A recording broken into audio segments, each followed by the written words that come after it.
Breaking news. Vatican city Catholic church అధిపతి Pope Francis కన్నుమూశారు. గత కొన్నాళ్లుగా న్యూమోనియాతో బాధపడుతోన్న పోప్ ఈస్టర్ మరుసటి రోజే ప్రాణాలు కోల్పోయారు. ఈస్టర్ సందర్భంగా నిన్న ఆయన సందేశం కూడా ఇచ్చారు. పోప్ కన్నుమూసినట్లు వాటికన్ సిటీ ప్రకటించింది.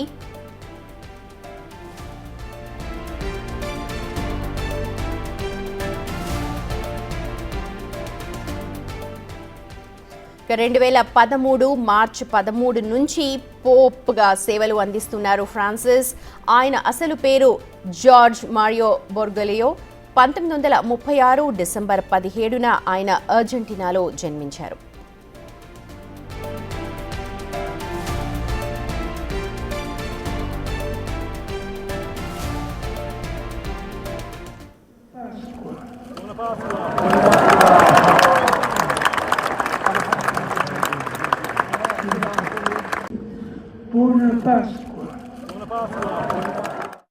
అయితే గత కొన్ని రోజులుగా ఆయన శ్వాసకోశ సంబంధిత వ్యాధితో బాధపడుతున్నట్టుగా సమాచారం. దీనికి సంబంధించి ఫిబ్రవరి 2025 14 నుంచి మార్చి 23వ తేదీ వరకు కూడా ఫ్రాన్సిస్ రోమ్లోని జెమెలీ హాస్పిటల్లో దాదాపు 38 రోజుల పాటు చికిత్స తీసుకున్నారు. ఇక ఈస్టర్ రోజు సెయింట్ పీటర్స్ బసిలికా బాల్కనీలో కనిపించి అందరికీ ఆశీర్వాదం కూడా అందించారు ఫ్రాన్సిస్.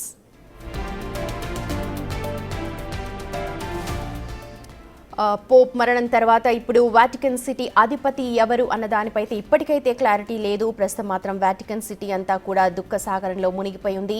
పోప్ ఎన్నికలు క్యాథలిక్ చర్చ్లోని కార్డినల్ సమావేశంలో నిర్ణయిస్తారు. అయితే ఆ సమావేశాలు ఎప్పుడు నిర్ణయిస్తారు, అలాగే పోప్ ఫ్రాన్సిస్కి సంబంధించి ఫ్యూనరల్ కావచ్చు, ఇవన్నీ కూడా ఎప్పుడు చేస్తారు అన్న దానిపైన ఒక క్లారిటీ రావాల్సి ఉంది. కొద్దిసేపటి క్రితమే ఆయన కన్ను మూసినట్టుగా మనకు వాటికన్ సిటీ నుంచి ఇన్ఫర్మేషన్ అందింది.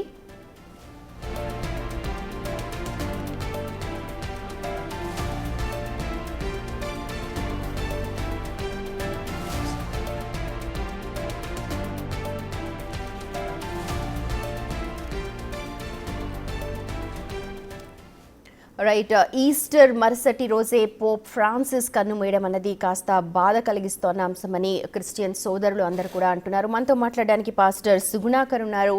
సుగుణాకర్ గారు, very sad moment to talk about Pope Francis అండి. కాకపోతే ఆయన 88 years ఏజ్ సమస్యలు కావచ్చు, అయితే ఆయనకు సంబంధించి మీకు ఎటువంటి ఇన్స్పిరేషన్ ఉంది, అలాగే ఎలా చూస్తారు అన్నది ఒకసారి మాతో ఏమైనా పంచుకోగలరా? Thank you, Andy. It's a very sad thing for us. Moreover, is a peacemaker and అంటే వారు అనేకమైన విషయాల్లో శాంతిపరంగా మరి ఎన్నో విషయాలు ప్రపంచాన్ని వారు శాసించి ఉన్నారు. మరి వారి ఆత్మకి శాంతి కలగాలని మరి ప్రభు మరి వారికి మంచి ఆదరణ దయచేయాలని మరి వారిని కోరుకుంటూ మరి ఈ విషయాల్లో మరి ప్రపంచం అంతా దుఃఖిస్తుండగా అందరూ ధైర్యంగా ఉండి ప్రభు నామంలో మరి మంచి వ్యక్తిని అయినప్పటికీ ప్రభు మనకు తోడై ఉన్నాడని విశ్వసిస్తూ నమ్మాలని ప్రార్థిస్తున్నాం. Thank you. సుగుణాకర్ గారు, నార్మల్ గా వాటికన్ సిటీ అన్నది ఒక పాజిటివ్ వైబ్స్ ని తీసుకొస్తూ ఉంటుంది. అలాంటి దగ్గర పోప్ గా ఎన్నుకోవడం లేకపోతే అక్కడ సర్వీసెస్ చేయడం అనేది నిజంగా ప్రతి క్రిస్టియన్ సోదరుడు కూడా కోరుకుంటూ ఉంటారు. సో ఆ వాటికన్ సిటీకి సంబంధించి అక్కడ పోప్ స్ట్రక్చర్స్ గురించి ఏమైనా చెప్పగలరా మాకు? మేము ఈ విషయంలో మరి కొంచెం అక్కడ పరిస్థితులు మరి అక్కడ ఎలా ఉన్నాయో మాకు తెలియదు. బట్ ఎనీహౌ మీరు అక్కడ అది చాలా హోలీ ప్లేస్ ఫర్ క్రిస్టియన్ కి, అది చాలా మంచి హోలీ ప్లేస్. ఆ హోలీ ప్లేస్ లో హోలీ మ్యాన్ చనిపోవడం అనేది చాలా, సో ఇంకా అక్కడ నుండి మాకు కొంచెం we're in depression mood. So thank you. Okay Sugunakar garu, thank you so much మాతో మాట్లాడినందుకు. కొద్దిసేపటి క్రితమే మనకు పోప్ ఫ్రాన్సిస్ కన్నుమూసినట్టుగా ఇన్ఫర్మేషన్ అందుతోంది వాటికన్ సిటీ నుంచి. దాదాపు 88 సంవత్సరాలు పోప్ ఫ్రాన్సిస్కి. నిన్న ఈస్టర్ సందర్భంగా కూడా ఆయన అక్కడ ప్రేయర్స్లో పాల్గొన్నారు. ఆ లాస్ట్ వీడియో చూడొచ్చు. నిన్న ఈస్టర్ సందర్భంగా పోప్ ఫ్రాన్సిస్ అక్కడ విండో దగ్గర కనిపిస్తున్నారు. అలాగే అందరికీ కూడా ఆశీర్వచనాలు అందించారు. నిన్న ఈస్టర్ ముగిసిన వెంటనే ఇలా ఆయన కన్నుమూయడం అన్నది కూడా క్రిస్టియన్ సహోదరులందరూ కూడా చాలా బాధ ఉన్నారు. అలాగే వాటికన్ సిటీ అంతా ప్రస్తుతం చాలా బాధాతప్త హృదయంతో ఉన్నట్టు తెలుస్తోంది. శోకంతో మొత్తం అంతా కూడా అక్కడ ఫ్యూనరల్కి సంబంధించి కూడా ఏర్పాట్లు చేస్తూ ఉన్నారు. నిన్న ఈస్టర్ సందర్భంగా ఆయన ఒక స్పెషల్ మెసేజ్ కూడా ఇచ్చారు. అలాగే అందరికీ కూడా బ్లెస్సింగ్స్ కూడా ఇచ్చినట్టుగా మనకు తెలుస్తోంది. కానీ ఈరోజు ఆయన ఆల్రెడీ గత 38 రోజుల పాటు అంటే గత ఫిబ్రవరిలో ఆయన చికిత్స తీసుకున్నారు. శ్వాసకోశ సంబంధించి ఆయన కాస్త ట్రబుల్ ఎదుర్కొన్నారు, కాస్త ఇబ్బంది పడ్డారు. ఆ ట్రీట్మెంట్ కూడా కొనసాగింది. కానీ ఆ ఏజ్ ఫ్యాక్టర్ కావచ్చు, ఇతరత్ర కారణాల వల్ల ఇవాళ ఉదయం ఆయనకి శ్వాస తీసుకోవడంలో కాస్త ఇబ్బంది కలిగింది అని మనకు తెలుస్తోంది. కొద్ది క్షణాల క్రితమే ఆయన ఇక లేరు అన్న వార్త మనకు డైరెక్ట్గా వాటికన్ సిటీ నుంచి అయితే అందుతోంది. అయితే ఇప్పుడు పోప్ ఫ్రాన్సిస్ 2013 నుంచి కూడా అక్కడ సర్వీసెస్ అందిస్తూ ఉన్నారు. పోప్ ఫ్రాన్సిస్ కనుమూత తర్వాత ఇప్పుడు అక్కడ ఎవరు దానికి అధిపతిగా కొనసాగుతారు అన్నది ఇప్పుడు సెకండరీ ఫ్యాక్టర్. కాకపోతే ఇప్పుడు మాత్రం పోప్ ఫ్రాన్సిస్ లేరు అన్న వార్తని ప్రతి ఒక్కరు క్రిస్టియన్ సోదరులు కూడా జీర్ణించుకుంటూ ఉన్నారు. ఇన్ని రోజులు ఒక పీస్ మేకర్గా అలాగే మంచి సందేశాలు ఇస్తూ సద్మార్గంలో నడిపించే ఒక మహోన్నత వ్యక్తిని తాము కోల్పోయినట్టుగా అందరూ కూడా భావిస్తూ ఉన్నారు. అక్కడ వాటికన్ సిటీ మనందరికీ తెలుసు, క్రిస్టియన్ సోదరులందరూ కూడా ఒక ప్యూర్ సిటీగా అలాగే అక్కడ ఉండాలి అని కోరుకుంటూ ఉంటారు. అలాంటి సిటీలో పోప్గా వ్యవహరించడం అంటే ఆషామాషి వ్యవహారం కాదు. అలాంటి పోప్ ఇక లేరు అన్న వార్త ప్రస్తుతం అయితే ఇప్పుడిప్పుడే అందరికీ తెలుస్తోంది. ప్రతి ఒక్కరు కూడా చాలా బాధపడుతున్నారు. అయితే ఇక్కడ మనం ఇంకో విషయం తెలుసుకోవాలి. అమెరికా నుంచి మొదటిసారిగా పోప్గా ఎన్నికయ్యారు ఫ్రాన్సిస్ అని మనకు ఇన్ఫర్మేషన్ అందుతోంది. 2013 మార్చి 13న ఆయన పోప్గా ఎన్నికయ్యారు. అంటే వాటికన్ సిటీ స్టార్ట్ అయినప్పటి నుంచి కూడా చాలామంది పోప్గా వ్యవహరిస్తూ ఉంటారు. ఈయన 266వ పోప్, అంటే 266th పోప్ ఆ చర్చ్కి. సో అలా ప్రతి పోప్ కూడా అక్కడ సహోదరులు కావచ్చు, లేకపోతే ప్రేయర్స్లో పాల్గొనడం, ప్రతి ఒక్కరికి అక్కడ బ్లెస్సింగ్స్ ఇవ్వడం అన్నది లైక్ పోప్ అంటే ఒక నిజంగా ఒక జీసస్ గాడ్ లానే చూస్తూ ఉంటారు. స్వయంగా జీససే తమతో ఉన్నాడు అన్న ఫీల్తో ప్రతి ఒక్కరు కూడా ఉంటారు. సో అంతటి మహోన్నత వ్యక్తి, మహోన్నత స్థానంలో ఉన్న వ్యక్తికి అంతే మర్యాద కావచ్చు, అంతే కృతజ్ఞతా భావంతో ప్రతి ఒక్కరు కూడా ఉంటూ ఉంటారు. సో అలాంటి పోప్ స్థానంలో ఉన్న పోప్ ఫ్రాన్సిస్ ఇక లేరు అన్న వార్త కొద్దిసేపటి క్రితం మనకు అందింది. ఇక ఇక్కడ స్పెషాలిటీ ఆఫ్ ఫ్రాన్సిస్ ఏంటంటే అమెరికా నుంచి పోప్గా ఎన్నికైన ది ఫస్ట్ పర్సన్, అంటే మొదటి వ్యక్తిగా చెప్తూ ఉన్నారు. పోప్ ఫ్రాన్సిస్ అమెరికా నుంచి ఎన్నికైన మొదటి పోప్ అనమాట. 266వ పోప్గా ఆయన ఎన్నికయ్యారు అక్కడ. ప్రస్తుతం ఆయనకు లేరు అన్న వార్త అయితే ప్రస్తుతం ఇప్పుడే తెలుస్తోంది. సో ఆ వాటికన్ సిటీ మొత్తం కూడా బాధతో ఉంది. ఆయన భౌతిక కాయాన్ని హాస్పిటల్ నుంచి బయటకు తీసుకొచ్చాక ప్రజల సందర్శనార్థం కూడా అక్కడ ఉంచి తర్వాత ఫ్యూనరల్కి సంబంధించిన మనకు ఎప్పుడు జరుపుతారు ఏంటి అన్నది మనకు కూడా ప్రాబబ్లీ ఒక 2-3 hours తర్వాత, ఒక 2-3 గంటల తర్వాత మనకు ఫుల్ డీటెయిల్స్ తెలిసే అవకాశం ఉంది. కానీ 88 ఏళ్ల పోప్ ఫ్రాన్సిస్ గత కొంతకాలంగా శ్వాసకోశ సంబంధిత ప్రాబ్లమ్స్, ఇబ్బందులతో అయితే ఉన్నారు. ఆయన ఊపిరి తీసుకోవడం కాస్త ఇబ్బందిగా ఉంది, అలాగే లంగ్స్లో కొంచెం ఇన్ఫెక్షన్గా ఉన్నట్టుగా కూడా డాక్టర్స్ చెప్పారు. అయితే వీటన్నిటికీ కూడా ఆయన చికిత్స అయితే తీసుకున్నారు, కోలుకుంటున్నారు అని కూడా అనుకున్నారు. ఎందుకంటే నిన్న ఈస్టర్ సందర్భంగా ఆయన ఒక స్పెషల్ ప్రేయర్లో పాల్గొన్నారు. అక్కడికి వచ్చిన వాటికన్ సిటీకి వచ్చిన చర్చ్కి వచ్చిన సహోదరులందరికీ కూడా ఆయన బ్లెస్సింగ్స్ కూడా ఇచ్చారు. సో బహుశా ఆయన కోలుకున్నారు అని చెప్పి ప్రతి ఒక్కరు అనుకున్నారు. కానీ అనూహ్య రీతిలో అనుకోకుండా ఇవాళ ఆయన ఆరోగ్యం క్షీణించడం, ఉదయం తర్వాత ఆయన శ్వాస తీసుకోవడంలో కాస్త ఇబ్బంది కలగడం, ఇవన్నీ కూడా వెనువెంటనే జరిగిపోయాయి. కొద్ది క్షణాల క్రితమే మనకు అందిన వార్త పోప్ ఫ్రాన్సిస్ లేరు అని. ఆ చివరి వీడియో అదే. నిన్న ఈస్టర్ సందర్భంగా ఆయన ప్రేయర్స్లో పాల్గొన్న వీడియోని ఒకవైపు చూడొచ్చు మనం. వాటికన్ సిటీలో అక్కడ చర్చ్లో పాల్గొనడం కావచ్చు, వాటికన్ సిటీలో ఉండడమే ఒక పాజిటివ్ వైబ్గా క్రిస్టియన్స్ అందరూ కూడా చెప్తూ ఉంటారు. సో అలాంటి ప్లేస్లో అలాంటి పర్సన్ ఇక లేడు, అలాంటి వ్యక్తి ఇక మా మధ్య లేరు అన్న వార్తని కాస్త బాధతో అందరూ కూడా స్వీకరిస్తూ ఉన్నారు. ఇక కార్డినల్ సభ కాన్క్లేవ్ అనే ఒక రహస్య సమావేశంలో కూడా అసలు ఈ పోప్స్ని ఎలా ఎన్నుకుంటారు అని కనుక మనం చూస్తే తర్వాత పోప్ ఎవరన్నది కూడా మనకు బహుశా రేపు ఎల్లుండో తెలుస్తుంది. కానీ అసలు పోప్ ఎన్నుకోవడం ఎలా జరుగుతుంది అని చూస్తే ఒక సీక్రెట్ సమావేశం ఉంటుంది, కాన్క్లేవ్ అని, కార్డినల్స్ది. అందులో పోప్ని ఎన్నుకుంటారు. ఎన్నికకు అర్హులైన కార్డినల్స్ సాధారణంగా 120 మెంబర్స్ దాకా ఉంటారు, అంటే దాదాపుగా 120 మంది దాకా ఉంటారంటున్నారు. వాళ్ళందరూ కూడా 80 ఏళ్ల లోపు వయసున్న వాళ్లే ఉండాలి అక్కడ. అంటే అప్పటి వరకు చాలా చర్చెస్లో పాస్టర్గా కావచ్చు అలాగా విధులు నిర్వహించిన వాళ్ళందరూ కూడా ఉంటారు. వాళ్ళందరూ కూడా ఇక్కడ ఈ పోప్గా వ్యవహరించడానికి అక్కడ వాళ్ళు అప్లికేషన్ పెట్టుకోవచ్చు. వాళ్ళందరూ కూడా 80 ఏళ్ల లోపు వయసు ఉండిన వాళ్ళై ఉండాలి. ఆ తర్వాత ఎన్నికకు 2/3 మెజారిటీ అవసరం ఉంటుంది. అంటే ఆయనకు మద్దతు తెలుపుతూ సగం కంటే ఎక్కువ మంది ఆయనకు మద్దతు తెలిపితే అప్పుడు పోప్గా వ్యవహరించడానికి ఆయన అక్కడ అర్హులవుతారు.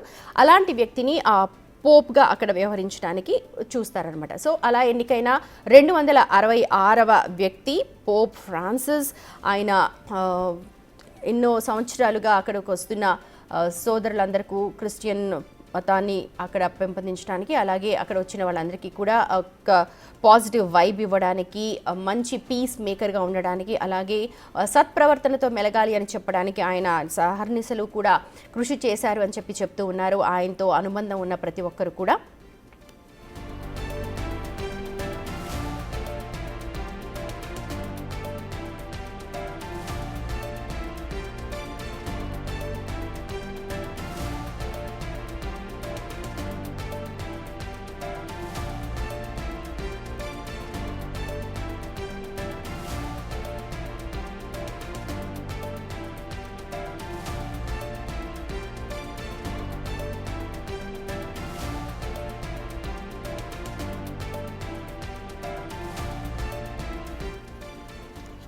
రైట్, మనతో జూస్ డానియల్ ఉన్నారు. డానియల్ గారు, సాడ్ మూమెంట్ మీతో మాట్లాడుతున్న ఈ సందర్భం, పాస్ట్ పోప్ ఫ్రాన్సిస్ ఇక లేరు అన్న వార్త ప్రస్తుతం వాటికన్ సిటీ నుంచి వస్తోంది. సో మీకు అక్కడి నుంచి ఏమైనా డీటెయిల్స్ అందుతున్నాయా? అలాగే పోప్ని ఎలా చూస్తారు? Very heart felt condolences. Okay, చాలా బాధపడుతున్నాము. ఆసుపత్రి కాడి నుంచి ట్రీట్మెంట్ అయిన తర్వాత చాలా బాగుపడారు అనుకున్నాము. కానీ ఇప్పుడు సడన్ గా చనిపోయిన వార్త వినటం చాలా దుఃఖకరంగా ఉంది, బాధాకరంగా ఉంది. ప్రపంచానికి ఇంత మంచి లీడరు, ఈ ప్రపంచానికి పాపు గారి యొక్క ప్రపంచ మనసాక్షి, ఎక్కడ తప్పు పోయినా అక్కడ కరెక్ట్ గా చెప్పటానికి ఒక మనిషి జీవితం ఉన్నారంటే దేవుడు రూపంలో వచ్చి ఒక హెచ్చరిక ఇచ్చినట్టు ప్రపంచానికి. దేవుడు వాక్యం లేదు, ప్రజల అవసరం లేదు. ఈ లోకం ఇప్పుడు చాలా మార్పులు వచ్చి మనిషిని మనిషిగా చూడకుండా వాళ్ళు ఈ డబ్బుల కోసం మాత్రమే, అధికారం కోసం మాత్రమే బతికినట్టు. పాపు గారు అక్కడ పోయి కాదు, ఇది దేవుడి చిత్తం, అది కాదు. దేవుడు చెప్పినది ఏంటి? మనిషి మీద ప్రేమ చూపెట్టు, అనుగంప చూపెట్టు, దయ ఉండాలి, ప్రేమ ఉండాలి, గౌరవం ఉండాలి అని చెప్పి ఇంత మొత్తం ప్రపంచానికి నచ్చ చెప్పి అన్ని చేపించిన వారు సడన్ గా పోయారంటే మనకు పెద్ద నష్టం. జోస్ గారు, can I ask you one question? అంటే యాక్చువల్గా పోప్ అంటే మీరు అంటున్నట్టుగా దేవుడు పంపించిన ఒక మెసెంజర్ కావచ్చు, లేకపోతే దేవుణ్ణి అలా మీరు ఆయన రూపంలో చూస్తారు. సో ఆ డ్యూటీస్ ఆఫ్ పోప్ ఏముంటాయి? అంటే యాజ్ బీయింగ్ ఎ పాస్టర్ మీకు కూడా తెలిసి ఉంటుంది కదా, పోప్ అంటే అసలు ఏం చేస్తారు? పీస్ మేకింగే కాకుండా, లేకపోతే ప్రతి ఒక్కరి సద్మార్గంలో నడిపించడమే కాకుండా, what are the rights and duties of a Pope? Pope is the head of the Catholic church in the world. Okay, అదంటే మొత్తం 1.2-3% కాథలిక్స్ పోపులు ప్రపంచం మొత్తానికి ఉన్నది కదా, వాళ్ళందరికీ హెడ్ అనమాట. Spiritual and church officially is the head, and also Vatican is an independent state, though small state, that he is also the head. Catholics కి మాత్రం, కమ్యూనిటీకి మాత్రం ఆయన సుపీరియర్, హైయెస్ట్ అథారిటీ. ఆయన చెప్పిన తర్వాత వేరే మాట లేదు. ఓకే, అంటే he is the king maker and ఆయన చెప్పింది rule, that's it. Yeah but he speaks on behalf of what the gospel wants, what God wants.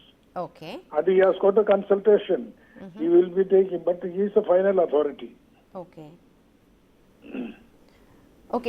What ఇంకేం చేస్తూ ఉంటారు? అంటే ప్రేయర్స్ అన్నది లేకపోతే బ్లెస్సింగ్స్ అన్నది నార్మల్గానే జరుగుతుంటుంది. ఇతర ఏమైనా యాక్టివిటీస్ ఉంటాయా ఇంకా అక్కడ? అంటే 80+ తర్వాతే అక్కడ పోప్గా ఎన్నుకుంటారు అని చెప్పి ఒక ఇన్ఫర్మేషన్ ఉంది. సో ఇంకేం చేస్తారు? 15-20 days లో ఇప్పుడు దీనికి సంబంధమైన కార్డినల్స్ అంటారు. 80 వయసుకు తక్కువ ఉన్న వాళ్ళు కార్డినల్స్ ఉంటారు. వాళ్ళు రహస్యంగా ఒక చోట ప్రార్థనలో ఉండి వటికాన్లోనే ఆడ ఉండి వేరే ప్రపంచంతో ఏం సంబంధం లేకుండా ఆడ వాళ్ళు ప్రేయర్ చేసి ఓకే ఇది దేవుడి చిత్తం ఏంటి ఎవరు ఉండాలని చెప్పి కొత్త పాప గారిని ఎన్నుకుంటారు. ఓకే ఎన్నుకున్న తర్వాత నిర్ణయం అయిన తర్వాత అక్కడి నుంచి వటికాన్ పై నుంచి వైట్ స్మోక్ కనబడుతుంది. అవును అవును అది తెలిసిన విషయమే. ఓకే అప్పుడు పోపు ఎన్నిక పెడతారు. న్యూ పోప్ వచ్చారు అని చెప్పి ఆ వైట్ స్మోక్ మనకు రిజంబుల్ చేస్తుంది. ఎవరు రైట్. ఓకే జోస్ డేనియల్ గారు, థ్యాంక్ యూ సో మచ్ మాతో మాట్లాడినందుకు. వాటికన్ సిటీ నుంచి మనకు ఒక సాడ్ వార్త అయితే అందింది కొద్దిసేపటి క్రితం. పోప్ ఫ్రాన్సిస్ ఇక లేరు అన్న సమాచారం అయితే అందింది. నిమోనియాతో ఆయన గత కొన్ని రోజులుగా బాధపడుతున్నారు. దానికి సంబంధించి ఆయన ట్రీట్మెంట్ కూడా తీసుకున్నారు. ఒక 38-40 రోజుల పాటు ఆయన ట్రీట్మెంట్ కూడా తీసుకున్నారు. నిన్న ఈస్టర్ సందర్భంగా కూడా ఆయన ప్రత్యేకంగా అక్కడ ఒక బ్లెస్సింగ్స్ ప్రేయర్స్ కూడా నిర్వహించారు. అక్కడైతే అందరూ కోలుకున్నారు అని చెప్పి ప్రతి ఒక్కరు అనుకున్నారు, కానీ అలాంటిది ఏం జరగలేదు. ఇవాళ ఆయన మరణ వార్త వినాల్సి వచ్చింది.